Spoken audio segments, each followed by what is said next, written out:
Oi, gente, meu nome é Sandy.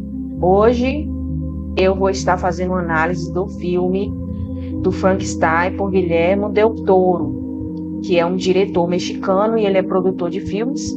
Inclusive, eu já assisti o filme O Labirinto do Fauno e A Forma da Água. São dois filmes assim que para mim são incríveis. Tem muitas pessoas que não gostam de filme de fantasia, porém o Guillermo del Toro, ele pega a fantasia e ele sempre tem uma mensagem ecológica, uma mensagem que quem estuda psicanálise e psicologia fala muito sobre o comportamento humano. Ele faz uma alusão daquelas histórias fantasiosas e mistura com uma realidade. São os padrões de comportamento humano. Embora na faculdade onde estudo seja focada no Freud, no Lacan e nos outros psicanalistas, eles são focados em Freud. Então, o Carl Jung, ele desenvolveu a própria psicanálise dele, né? A própria psicologia dele. Então, é bem diferente do Freud, porque o Freud, ele é focado nas pulsões, pulsão de vida e morte, na libido sexual, que da onde vem toda a nossa energia é através da libido, tanto para a pulsão de vida quanto para a pulsão de morte. E o Carl Jung, ele fala sobre os arquétipos, ele fala sobre a individuação, sobre sombras, luz e sombras, sobre ânima e ânimos, alma feminina, alma masculina. Então, assim, eu sei algumas coisas porque eu gosto de estudar sobre tudo. Quem não assistiu o filme do Frankenstein na Netflix, em outros sites, outras plataformas você pode encontrar aí. Você coloca aí no Google filmes, assistir filme do Frankenstein. Vá assistir primeiro porque eu vou dar spoiler aqui. Eu vou falar uma análise leiga sobre o assunto. Leiga por quê? Porque eu ainda estou no primeiro ano da faculdade, então eu não posso sair de gaiata dizendo aqui que eu sou a psicanalista, né? Tem muita gente aqui no YouTube que inclusive tem até escola de psicanálise, que elas há muitos anos trabalham como terapeutas. Eu ainda não sou terapeuta, então eu não posso aqui dar uma de que sei tudo. Mas eu vou falar de algumas coisas que eu percebi no filme. Referências cristãs, referências simbólicas egípcias, referências simbólicas do iluminismo, figuras renascentistas, alguns quadros que ele quis fazer ali a homenagem, também histórias da mitologia como Medusa e Prometeu. Vai ter várias análises aqui no YouTube que você vai encontrar a respeito desse filme, que com certeza vai ser muito mais rico em detalhes. Não tem como eu fazer um conteúdo detalhadíssimo, porque o filme é mais de 2 horas, eu acho que é 2 horas. Mas esse filme, você pode ter certeza que esse filme vai ter premiação. Inclusive, eu fiquei muito surpresa. Todos os atores ali são ótimos, mas eu fiquei muito surpresa com a atuação eu acho que é Jacob o nome do ator. Inclusive, eu assisti um filme, A Barraca do Beijo. Foi o primeiro filme que eu assisti com ele, que é um filme assim mais romântico, um filme assim meio de sessão da tarde. E já assisti uma série também chamada Euforia, que ele faz o papel de um cara bastante narcísico. Esse personagem, para mim, é o que vai alavancar a carreira dele, assim, que vai dar um boom na carreira dele, porque se as pessoas não levavam muito a sério, agora vão passar, porque ele conseguiu passar uma docilidade no olhar dele, porque apesar da criatura, para muitos, dar medo, ele passa através do olhar a pureza dele, né? Que eu achei brilhante. O Guillermo del Toro, ele quis tirar essa coisa da monstruosidade e trazer um ar de humanidade nas relações. Porque a história original do Frankenstein foi feita por uma escritora em 1800 e alguma coisa. Eu não consigo lembrar o nome dela aqui. Peraí, é Mary Shelley. Eu vou ler um pouquinho, né, a resenha do filme, O filme Frankenstein, dirigido por Guilherme Del Toro, é uma nova adaptação do clássico de Mary Shelley. A história segue o Dr. Victor Frankenstein, interpretado por Oscar Isaac, um cientista egocêntrico que cria uma criatura em um experimento que resulta em tragédias tanto para ele quanto para sua criação. Del Toro, conhecido por seu estilo visual e por abordar temas entre fantasia e horror, oferece um novo olhar sobre o famoso monstro, constatando com versões anteriores e tornando a nova produção mais complexa e humana em sua essência. O filme também apresenta flashbacks inéditos sobre a origem do Dr. Frankenstein, aprofundando sua conexão emocional com o monstro e gerando empatia por ambos. Olha, eu achei muito legal porque eu fui lá ler a história original. Eles mudam um pouco, Guilherme. Ele muda essa ideia de que o monstro saiu matando todo mundo, que saiu matando a noiva do irmão dele, que saiu matando... E no filme você vê que o Dr. Frankenstein, ele praticamente acusa o monstro entre aspas, porque você vai ver que quem é o monstro verdadeiramente é o criador dele. Eu não sei dizer que eu não estudei isso ainda, mas eu vi isso alguns anos atrás a respeito da pessoa entrar no ciclo de abuso. Ele é abusado emocionalmente, fisicamente, seja lá como for, nessa dinâmica familiar. E aí, quando ele começa a entender a dinâmica, quando ele começa a adquirir força da sobrevivência, ele passa a ser o algoz. Então, o que ele era antes ele era vítima da situação, ele acaba sendo o algoz, o cobrador, o perseguidor. Então, isso acontece muito nas relações. É sair de um extremo para ir para outro. E assim gera um ciclo infinito, sem fim, de abusos e repetição de padrão. O Freud, ele fala sobre essa repetição, né? Essa repetição de padrão, eu vou resumir aqui, eu não vou ficar falando muito de teoria. Tem o Lacan também, que ele vai aprofundar mais ainda a respeito da compulsão à repetição, que é quando a gente repete o ciclo. A famosa maldição hereditária, a religião cristã, ela fala sobre isso. A maldição hereditária, que foi um ser que trouxe essa maldição para a pessoa. Pode ser porque a pessoa se envolveu com a entidade, pode ser porque foram palavras malditas que foram ditas aos filhos, e vai repetindo. Você vai fazendo aquelas mesmas coisas que seus pais faziam com os seus relacionamentos. Nesse filme do Frankenstein, você vai ver esse padrão. Olha, eu vou ler um pouquinho, um resumo que eu fiz aqui a respeito desta história. Simbologia do inconsciente, aspectos relacionados à psicanálise.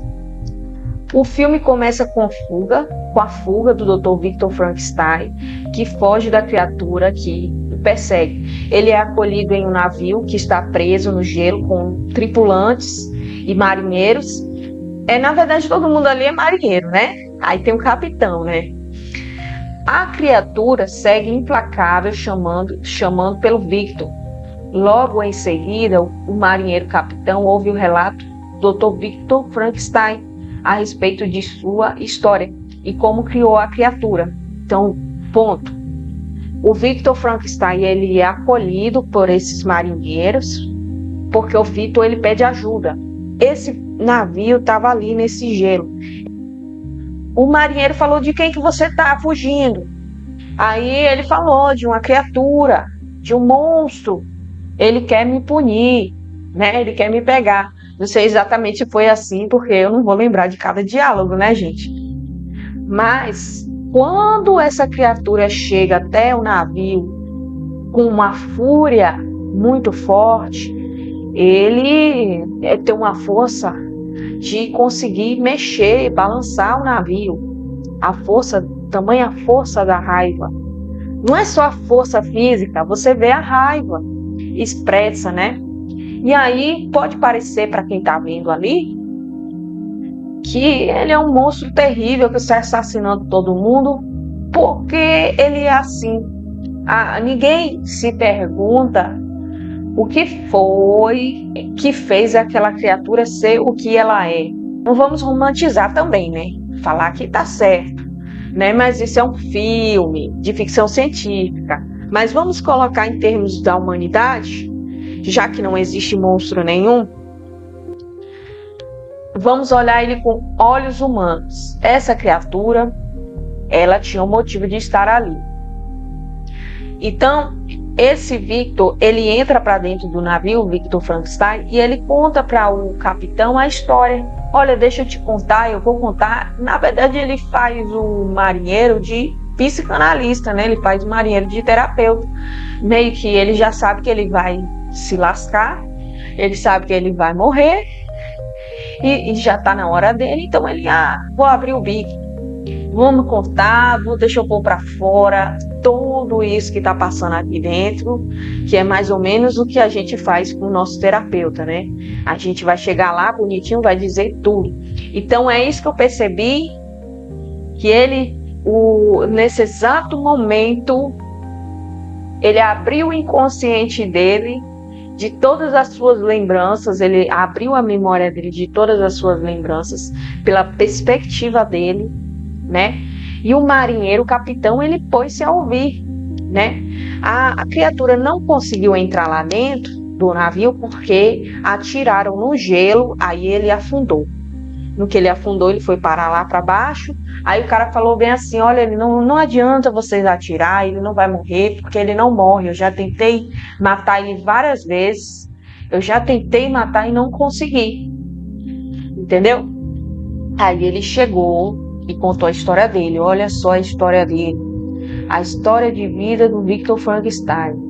Com o passar do enredo da história, se nota que o Victor repete padrões relacionados com o relacionamento de seu pai, que era frio, punitivo e distante. Era um médico e, quando retornava à sua casa, tratava todos de forma autoritária. Sua esposa estava grávida. Victor Frankenstein tinha uma relação boa com sua mãe, de diálogo. Então, o pai dele era um barão e ele conseguiu esse título por causa da mãe do Victor. A mãe do Victor era muito rica, era de família muito nobre.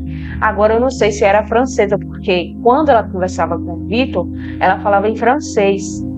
E eu acho que o pai dele era inglês e a mãe era francesa. Depois um casamento arranjado. E o pai dele era bem mais velho do que a mãe dele. E ela estava grávida, ela já mostra lá que estava grávida.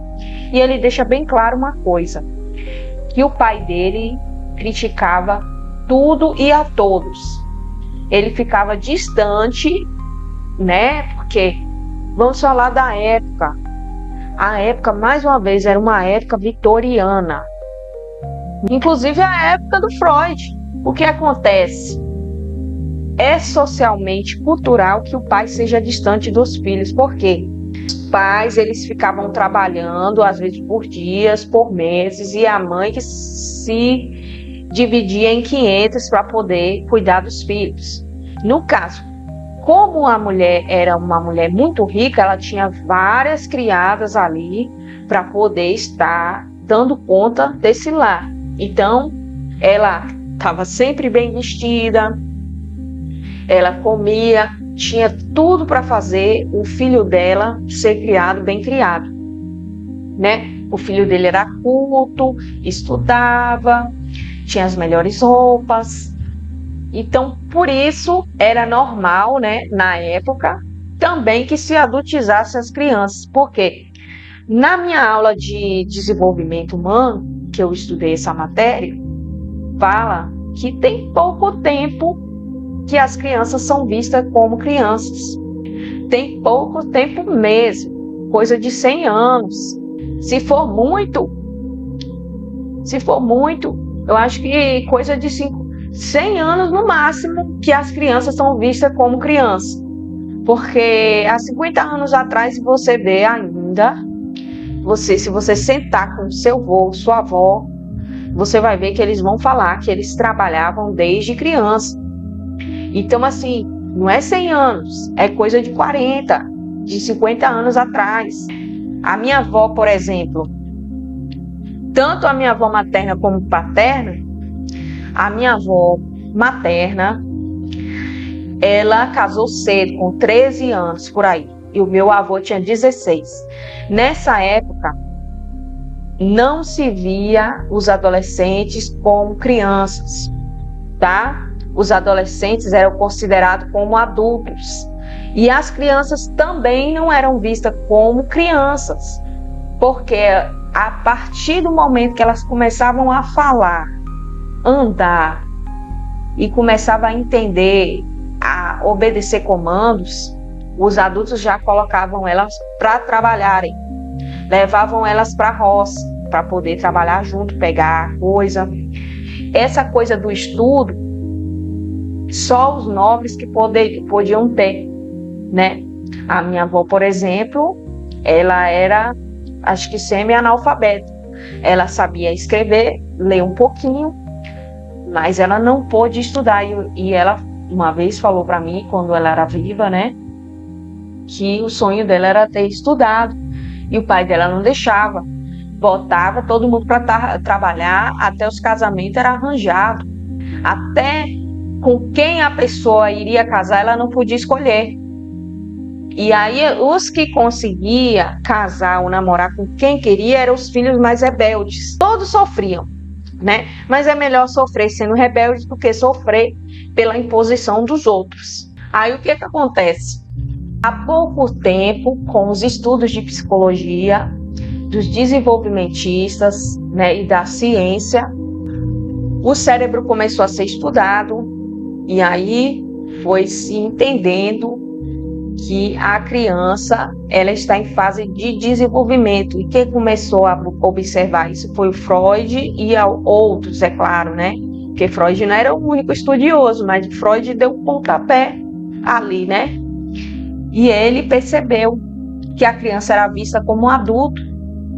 Elas eram colocadas nas fábricas, elas viam gente morrer na frente delas, elas viam gente tendo relações sexuais na frente delas. Então elas não eram respeitadas sob nenhum aspecto. Então o mundo era muito cruel, porque embora as crianças de hoje não tenham tanta autonomia, por causa que também tiraram a autonomia das crianças, porque eu acho que tem que ter um meio termo. Além da criança estudar, ela tem que aprender as funções do dia a dia delas. Brincar, se sujar, a coordenação motora, a fala ser bem desenvolvida, organização dos brinquedos, das coisas delas, para que ela tenha um bom desenvolvimento.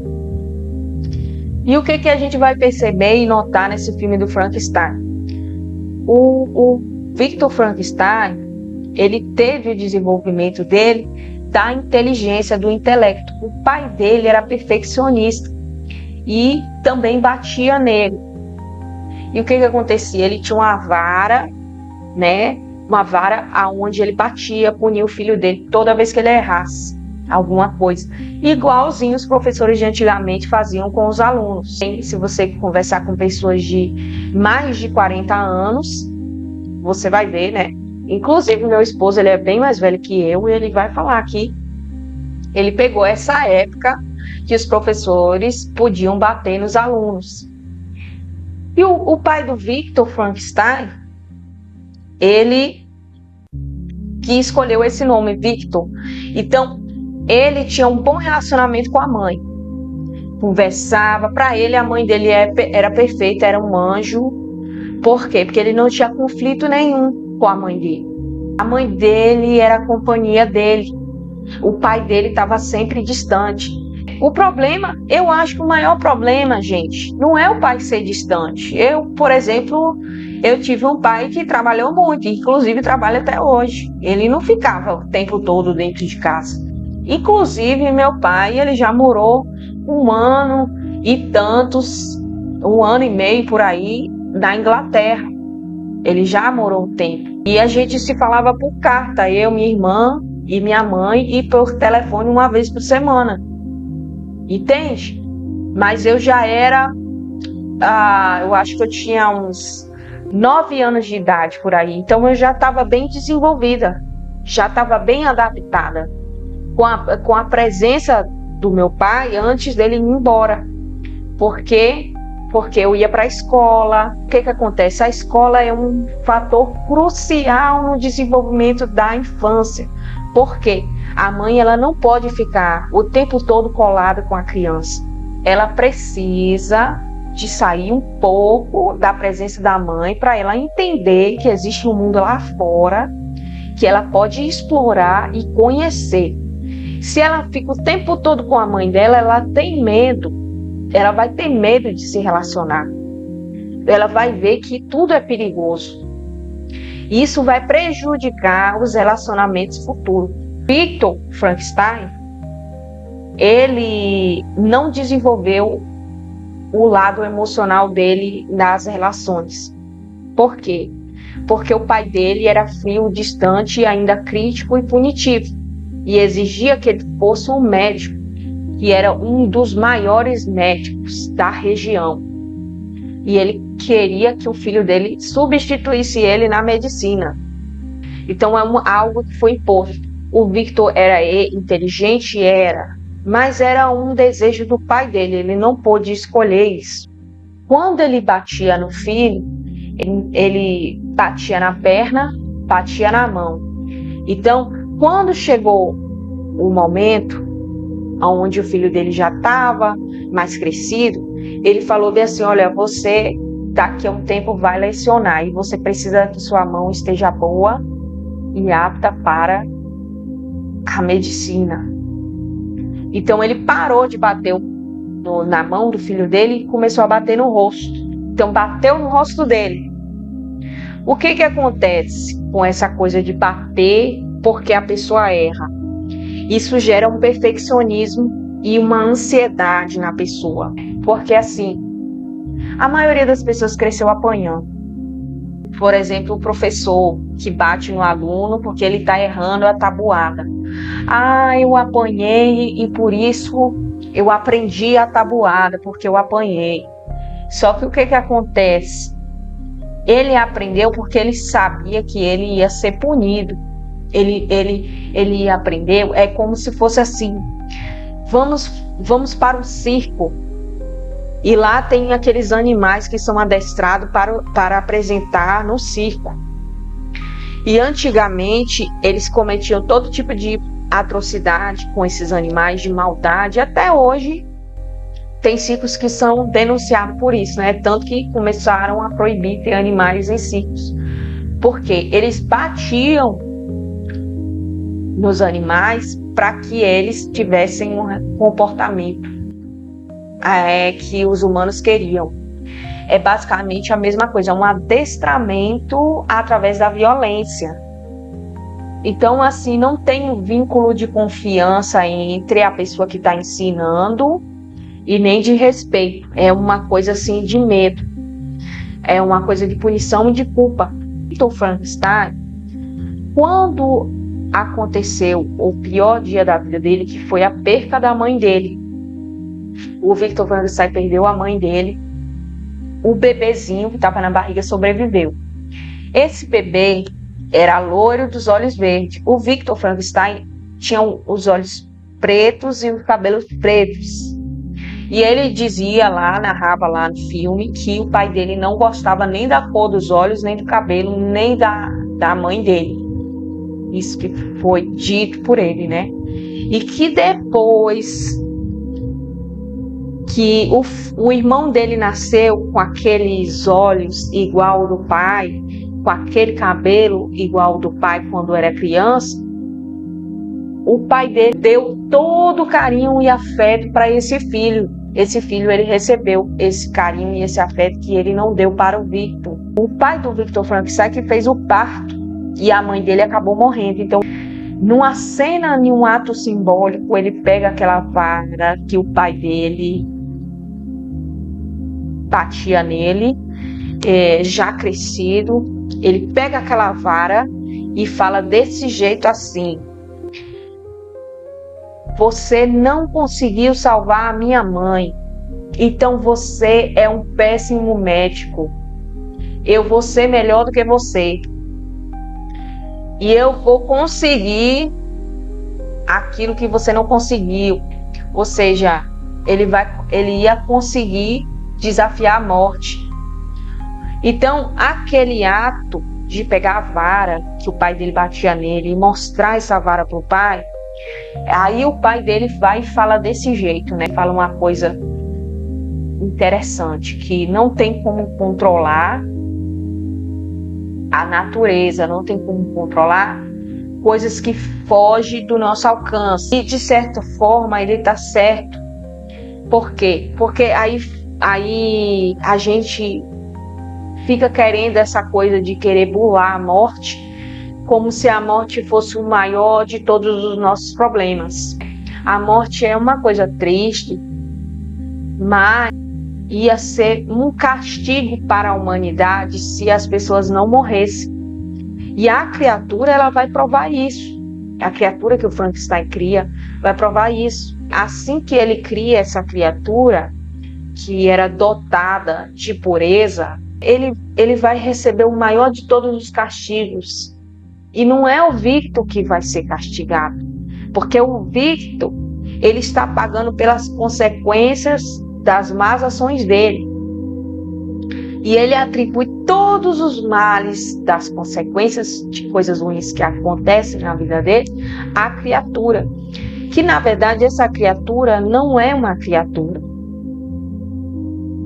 É um ser que foi criado e que precisava de ser bem desenvolvido. Só que o Victor, ele não tinha essa humanidade. Ele era completamente narcísico, porque ele só enxergava o propósito dele. E qual é o propósito dele? O propósito do Victor era punir o pai dele inconscientemente. Ele não estava interessado em resolver os problemas da humanidade. Então, ele não se importava com as regras.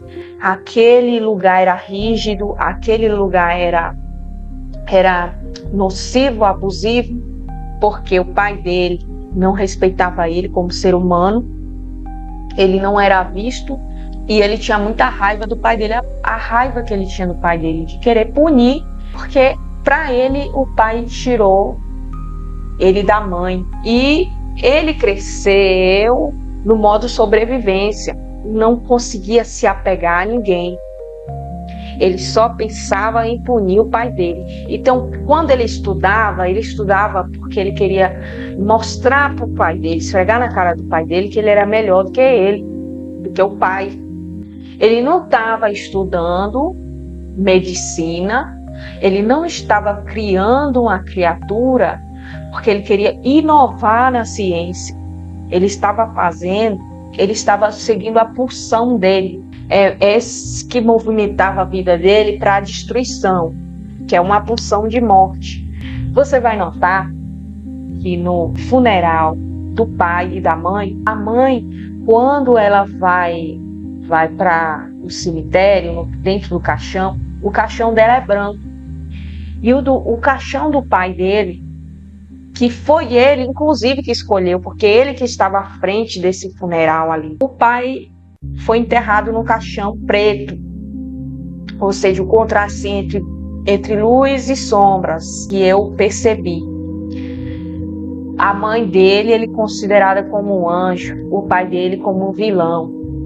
E o irmão dele, cresceu por causa desse amor que foi bem direcionado, que poderia ter sido direcionado também ao Victor, fez com que o irmão dele tivesse empatia, fosse amável, fosse mais sociável. Ele cresceu longe do Victor. O irmão dele não tem culpa da dinâmica da família. Nasceu e não teve a mãe que o Victor teve. E o Victor teve um pai que esse irmão mais novo não teve, um pai amoroso.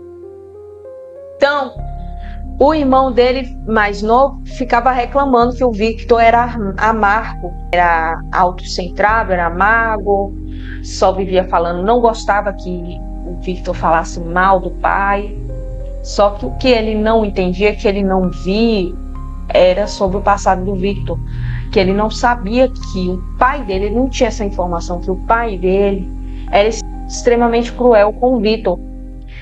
E você vai ver que o irmão mais novo, que recebeu todo o amor e o carinho do pai, que teve a atenção, ele desenvolveu bem melhor no laço social dele do que o irmão dele, Victor, que depositou todas as suas expectativas na ciência. E ele sempre queria ser ousado, queria ser o excêntrico, o diferente. Só que nessa ânsia ele não tinha limite. E ele poderia até estar certo na questão de que ele poderia gerar uma vida. Só que as motivações dele era aquela coisa de os fins justificam os meios. Então era uma ambição sem fim, sem controle. E ele encontrou no meio do caminho um patrocinador. Esse patrocinador era igual a ele. Ele tinha um desejo obstinado por algo, que foi revelado mais tarde.